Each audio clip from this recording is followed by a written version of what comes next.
नमस्कार, Asian news की खास पेशकश में आप सभी का स्वागत है। मैं हूं आपके साथ भागीरथ साहू।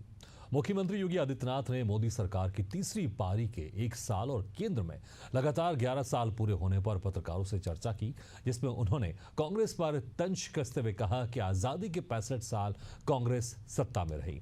इस दौरान भ्रष्टाचार, परिवारवाद और कुशासन की जड़ों को विकसित किया, आम जनता के विश्वास के साथ खिलवाड़ किया और वैश्विक मंचों पर भारत की छवि को तार तार किया। तो दूसरी तरफ भारत की विकास यात्रा के 11 साल हैं, जब भारत ने प्रधानमंत्री के नेतृत्व में प्रगति के नए सोपान तय किए, देश को तरक्की की नई दिशा मिली, विश्व में भारत शक्ति संपन्न राष्ट्र के तौर पर स्थापित हुआ। सीएम योगी के इस तंज पर कांग्रेस को रंज लग गया है।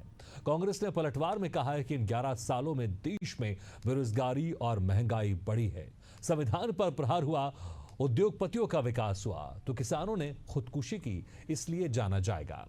इसी खास मुद्दे पर हम चर्चा करेंगे हमारे मेहमानों के साथ, लेकिन उसके पहले सियासतदारों के वार पलटवार आपको सुना देते हैं। आजादी के 65 वर्षों में कांग्रेस नेतृत्व की और अन्य अस्थिर सरकारों के कारण आम जन का जो विश्वास टूटा था, जो विश्वास खंडित हुआ था, वैश्विक मंच पर भारत की छवि जो तार तार हुई थी, पिछले 11 वर्षों के अंदर प्रधानमंत्री मोदी जी के नेतृत्व में भ्रष्टाचार से मुक्त, परिवारवाद से मुक्त, तुष्टीकरण की राजनीति से मुक्त, एक भारत श्रेष्ठ भारत की परिकल्पना को साकार करने वाली एक ऐसा नेतृत्व हमें मिला है। मुख्यमंत्री जी सिर्फ और सिर्फ केंद्र और मोदी सरकार के कसीदे पढ़ने में लगे हुए, कभी वो आंकड़े उठाकर नहीं देखते। इन 11 सालों में इस देश में बेरोजगारी, महंगाई, भ्रष्टाचार चरम पर पहुंच गया। देश का 9 लाख करोड़ रुपया आम आदमी का पैसा मोदी के जो लुटेरे उद्योगपति मित्र थे वो लेकर विदेश भाग गए। सरकार हाथ पर हाथ बैठी रखी रही, कोई कार्रवाई नहीं की। आज जो 2 करोड़ रोजगार देने की बात कर रहे थे, उनके ही कार्यकाल में 11 साल में सबसे ज्यादा महंगाई है। तो मुख्यमंत्री योगी आदित्यनाथ जी ना तो अपनी सरकार की कोई उपलब्धि बता पा रहे हैं, ना केंद्र की बता पा रहे हैं।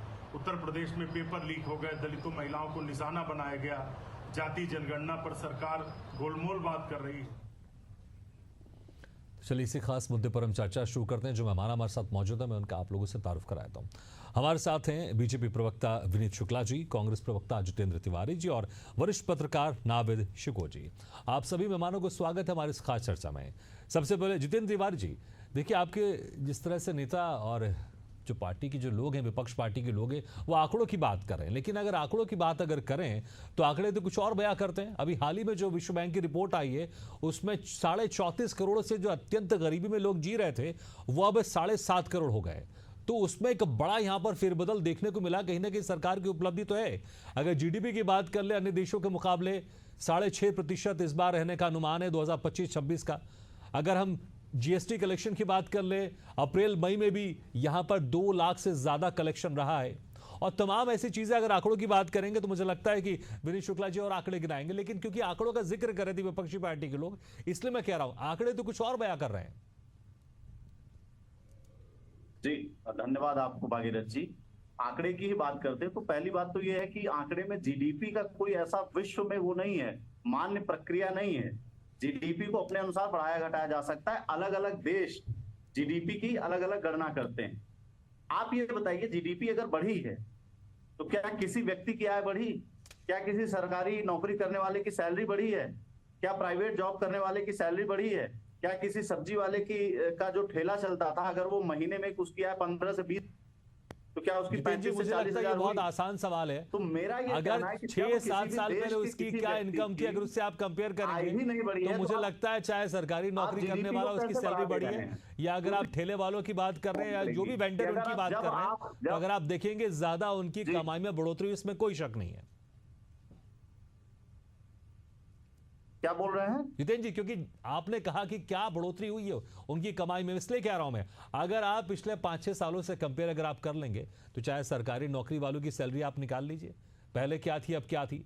जो एक दुकानदार सड़क किनारे वहां पर अपना काम कर रहा है, अगर आप उसकी इनकम निकालेंगे तो पहले के मुकाबले उसकी ज्यादा ही होगी। इसलिए मैं कह रहा हूं अगर आप आंकड़ों में जाएंगे, क्योंकि अक्सर आपके नेता कहते हैं भाई आंकड़ों की बात मत कीजिए, क्योंकि इसलिए मैं कह रहा हूं कुछ कंपेरिजन अगर आप कर लेंगे तो ज्यादा बेहतर आपको नॉलेज मैं आपकी मिलेगा। बात से सहमत हूँ, लेकिन अगर आप 5 साल की बात करेंगे तो 5 साल में पेट्रोल की कीमत भी बढ़ी है, 5 साल में गैस की भी कीमत बढ़ी है, तो इन आंकड़ों की भी तो बात होनी चाहिए। और जब पेट्रोल की कीमत बढ़ी, गैस की कीमत बढ़ी, तो जो सैलरी बढ़ी है इन 5 सालों में वो उधर चली जा रही है।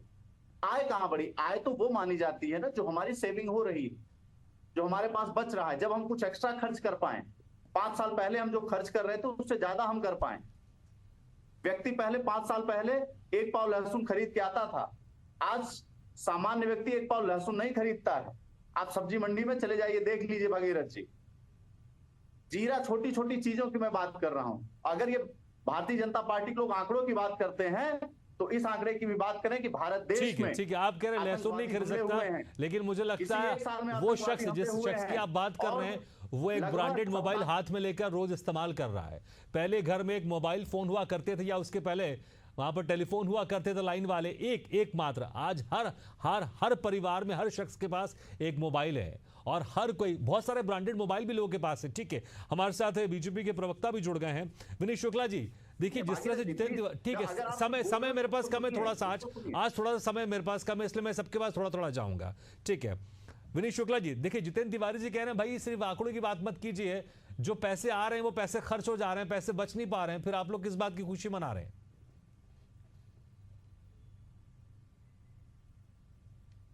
विनीत जी, आपको मेरी आवाज आ रही है? विनीत जी, आप मुझे सुन पा रहे हैं?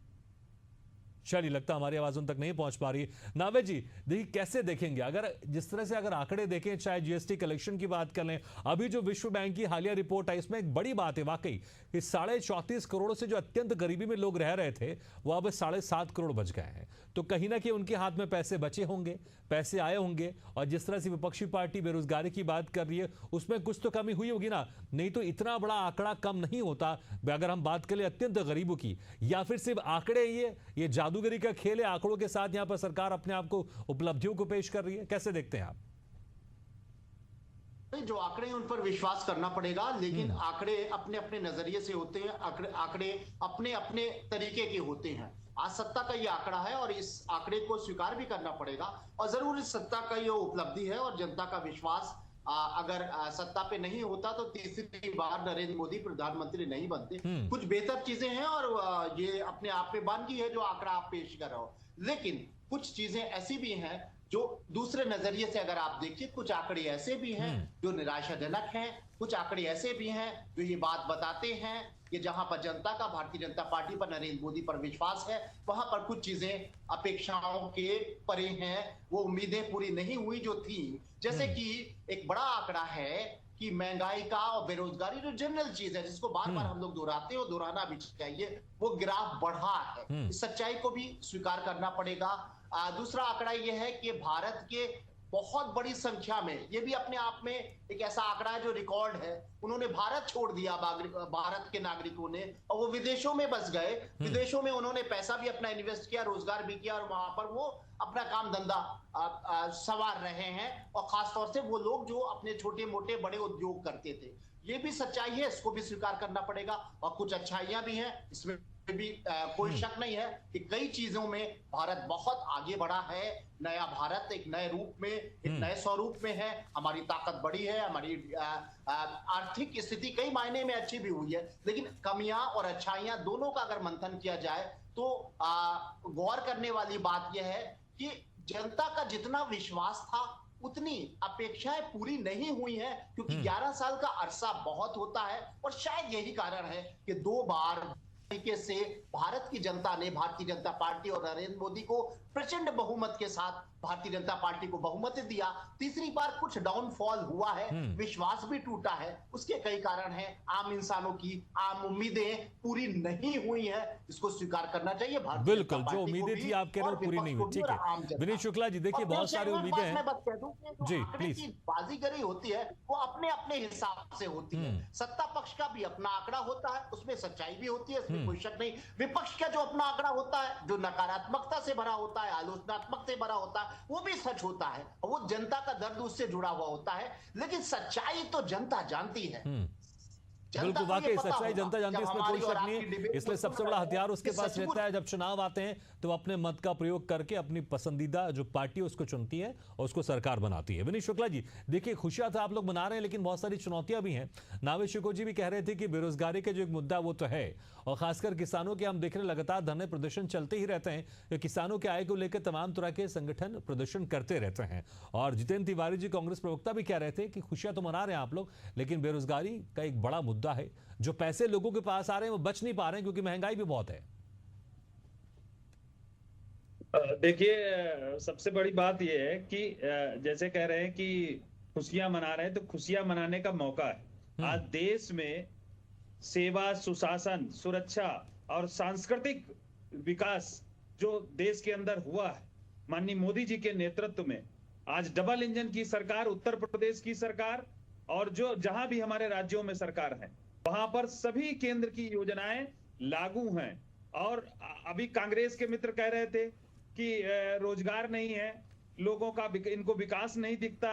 मैं ये कहना चाहता हूं कि आज देश समृद्ध हुआ है, सशक्त हुआ है, सांस्कृतिक धरोहर जिस तरीके से संजोने का काम किया गया है, गरीबी से लोगों को ऊपर उठाने का काम किया गया, अंतिम पंक्ति में बैठे हुए व्यक्तियों के मूलभूत सुविधाओं में जो बढ़ोतरी हुई है। ठीक है विनीत जी, मौका था अपनी सरकार की उपलब्धियां गिनाने का, मौका था अपनी सरकार की उपलब्धियां गिनाने का, लेकिन योगी आदित्यनाथ ने फिर से कांग्रेस पर परिवारवाद का आरोप लगाया है।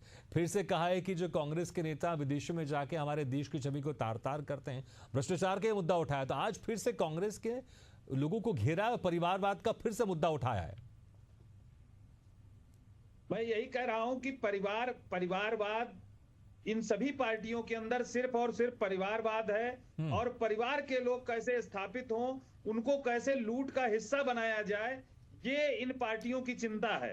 आज भारतीय जनता पार्टी की सरकार में माननीय मोदी जी के नेतृत्व में और उत्तर प्रदेश में आदरणीय योगी जी के नेतृत्व में भ्रष्टाचार पर लगाम लगा है और कानून का राज स्थापित हुआ है उत्तर प्रदेश के अंदर। ठीक है, लेकिन बहरहाल बहुत सारी चुनौतियां अभी भी हैं। समय थोड़ा कम है, थोड़ा सबके पास थोड़ा जाऊंगा। ठीक है जितेंद्र जी, देखिए जिस तरह से योगी आदित्यनाथ ने प्रेस कॉन्फ्रेंस की, फिर से परिवारवाद का मुद्दा उठा। ये मुद्दा ऐसा है, ये कहीं ना कहीं इसके कारण आप लोग की पार्टी को थोड़ी सी परेशानी होती है। हालांकि इसलिए इस बार देखा हमने जिस तरह से आप लोग एक अध्यक्ष बने और मल्लिकार्जुन खड़गे बने हैं, क्योंकि अक्सर ये उम्मीद की जा रही थी शायद फिर से इस बार राहुल गांधी अध्यक्ष बनेंगे, लेकिन वो नहीं बने इस बार। लेकिन ये मुद्दा ऐसा है, भले आपने अध्यक्ष यहां पर कुछ किसी और को बना दिया परिवार से अलग हटके, लेकिन अभी भी ये पीछा नहीं छोड़ रहा है परिवारवाद आपके ऊपर। लगातार बीजेपी के नेता चाहे योगी आदित्यनाथ इस मुद्दों को लेकर आपको हमेशा घेरते रहते हैं, चाहे मैटर कोई सा भी हो, चाहे जो मौका होता है वो कोई सा भी हो, परिवारवाद हमेशा आप लोग के पीछे लगा रहता है। देखिए, मैं एक बात कहना चाहता हूं कि भाजपा का वही हाल है कि अपना लल्लू लल्लू और दूसरे का लल्लू कल्लू।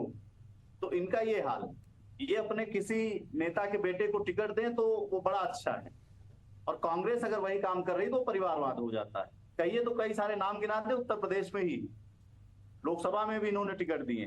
दूसरी बात, आज बात हो रही है, दिन अलग होता है, लेकिन कोई सीट अगर किसी के लिए परिवार के लिए रिजर्व रख दी जाए तो फिर तो परिवारवाद का मुद्दा उठता है ना। ठीक है, आपने किसी को टिकट दिया, वो जीतेगा तो फिर जाएगा, लेकिन अगर कोई सीट अगर अध्यक्ष बनेंगे तो कांग्रेस के परिवार या राहुल गांधी बनेंगे या उनके परिवार में कोई और बनेगा, अगर प्रधानमंत्री बनेंगे तो कोई बनेंगे। अगर जब ये मैं बीजेपी के नैरेटिव की बात कर रहा हूं, बीजेपी अक्सर ये कहती है कोई सीट अगर आप किसी परिवार के लिए रिजर्व रख दें तो फिर परिवारवाद का मुद्दा जरूर गर्मा जाता है। अरे भाई साहब, कहां सीट रिजर्व है? अमेठी में हमारे कौन सांसद हैं? अभी पवन खेड़ा का आपने शायद इंटरव्यू नहीं सुना होगा, वो उन्होंने खुद कहा था कि मैं चाहता हूं राहुल गांधी प्रधानमंत्री बने और नरेंद्र मोदी विपक्ष में बैठे। उन्हीं का इंटरव्यू था। उनकी अच्छाई है, इसमें भारतीय जनता पार्टी के पेट में दर्द क्यों होगा? अगर मैं चाहता हूं कि राहुल गांधी हमारे प्रयागराज से आके लड़े तो ये मेरी इच्छा है, ये कार्यकर्ता की इच्छा है। बनारस का भी कार्यकर्ता भाजपा का कहता है कि नरेंद्र मोदी जी आकर के लड़े, प्रयागराज का भी कहता है कि नरेंद्र मोदी जी आके लड़े। तो उनकी इच्छा है, उनके कार्यकर्ता की है। मैं अगर राहुल गांधी को चाहता हूं तो मैं राहुल गांधी के परिवार का नहीं हूं। राहुल गांधी की अच्छाइयां इसलिए मैं चाहता हूं, राहुल गांधी देश का हित चाहते इसलिए मैं चाहता हूं। इसलिए नहीं कि नरेंद्र मोदी जी जैसे प्रधानमंत्री मिले और आज अभी आपके ये लाइन चल रही है वैश्विक मंच पर, योगी आदित्यनाथ जी ने कहा कि वैश्विक मंच पे देश ने बड़ा काम किया है। अरे बड़ा काम क्या किया? आज की न्यूज है, अमेरिका में एक छात्र को पहले बांधा गया और बांधने के बाद जूते के बट से पीटा गया है। ट्रंप खुलेआम धमकी देता है कि आपको हम उद्योग नहीं करने देंगे। हमने पाकिस्तान दिया, चुप करा दिया है। आप कहां वैश्विक मंच पे दिख रहे हैं? ठीक है, लेकिन फिर वही आप ट्रम्प जो कह रहा है उसकी बात को आप मानेंगे कि हमने यहाँ पे सीज फायर करवा दिया और हमने जिस तरह से काम करवा दिया, लेकिन हमारी जो सेना कह रही है आप उनकी बातों को यकीन नहीं करेंगे। छात्र को मारा गया है जूते के बट से, इस बात को आप गलत मान रहे हैं। ठीक है, मेरे पास ठीक है, आज समय इनके 11 साल पे इनके वीडियो आया है। करते हैं, ऐसे लोगों के मुंह से ये शोभा नहीं देता। वो क्या वैश्विक मंच की बात करेंगे? योगी आदित्यनाथ जी ने परिवार की बात इसलिए की क्योंकि उनके पास बहुत कुछ 11 साल में बोलने के लिए नहीं था। ऐसे लोग क्या आंकड़े नहीं थे बहुत सारे गिनाने के लिए। वो क्या गिनाएंगे कि हमारे उत्तर प्रदेश में योगी जी ने, माननीय नरेंद्र मोदी जी ने कहा था कि उत्तर प्रदेश में 500 रुपए में गैस सिलेंडर कर देंगे। भारत के आज अंदर तक नहीं कर पाए। कैसे बता पाएंगे? कांग्रेस के जो कैसे बता पाएंगे? उनको कोई सुनना नहीं चाहता। 2022 तक में हमने कहा बुलेट ट्रेन चला देंगे, नहीं चला पाए। अंदर कोई सुनना नहीं चाहता। कैसे बता पाएंगे? और विदेश में जाकर के मुझे लगता है कि पक्ष में ये वार के पलटवार चलता रहेगा। लेकिन नावेद शिको जी, देखिए जिस तरह से योगी आदित्यनाथ ने फिर से परिवारवाद का मुद्दा उठाया, क्या वाकई ये मुद्दा कांग्रेस के नेतृत्व में भारी पड़ता है? और जब लोगों के बीच में जब कांग्रेस के नेता जाते हैं वोट मांगने तो उनको लगता है कि अगर हम वोट देंगे तो फिर से शायद राहुल गांधी उस रेस में आ जाएंगे प्रधानमंत्री। क्या वाकई ये परिवारवाद का मुद्दा बीजेपी को ज्यादा सूट करता है, इसलिए बार बार कांग्रेस पर यही आरोप लगाती रहती है? नावेद शिको जी, परिवारवाद का मुद्दा जो है वो भारतीय जनता पार्टी के लिए बहुत मुफीद रहा है और इस बात में कोई शक नहीं है कि कमजोर हुई है तो भारतीय जनता पार्टी ने तमाम कांग्रेस के खिलाफ जो मुद्दे उठाए उसमें एक बहुत सशक्त ये मुद्दा था, लेकिन अब वो हथियार कुंद हो चुका है। भारतीय जनता पार्टी इस मुद्दे में सफल होते रही। जब 3 पीढ़ियां प्रधानमंत्री बनी कांग्रेस में और कोई था ही नहीं, सिर्फ नेहरू परिवार का कोई ना कोई प्रधानमंत्री बनता था, राष्ट्रीय अध्यक्ष भी अधिकांश उस परिवार का ही बनता था। लेकिन काफी लंबे समय से, करीब मेरे ख्याल में 2 दशक होने वाले हैं जब परिवारवाद से निजात पा ली है कांग्रेस ने। ना उनका राष्ट्रीय अध्यक्ष बीच में इस वक्त वर्तमान में तो वो खासतौर से कह सकते हैं। ठीक है, आप कह रहे हैं कि कांग्रेस ने इससे परिवारवाद से निजात पा ली है, लेकिन अभी भी बीजेपी को लगता है शायद निजात नहीं पाई है, इसलिए बीजेपी हर मोर्चे पर या हर मौके पर इस मुद्दे को जरूर उठाती। चलिए, बहुत बहुत शुक्रिया आपसे मेहमानों का, विनीत शुक्ला जी, जितिन तिवारी जी और नावेद शिको जी, शुक्रिया हमारे इस खास चर्चा में शामिल होने के। समय का मैं माफी चाहूंगा थोड़ा। तो जिस तरह से 11 साल अब मोदी सरकार के पूरे हो गए, इसको लेकर योगी आदित्यनाथ ने प्रेस कॉन्फ्रेंस की, तमाम उपलब्धियां गिनाई, लेकिन कांग्रेस पर चाहे परिवारवाद की बात कर लें, भ्रष्टाचार की बात कर लें या विदेशों में देश की छवि बिगाड़ने की बात कर लें, तमाम मुद्दों को लेकर योगी आदित्यनाथ ने कांग्रेस को जमकर घेरा। इसी के साथ हमारे खास पेशकश में फिलहाल इतना, लेकिन खबरों का सिलसिला लगातार जारी, आप देखते रहिए एशियन न्यूज़।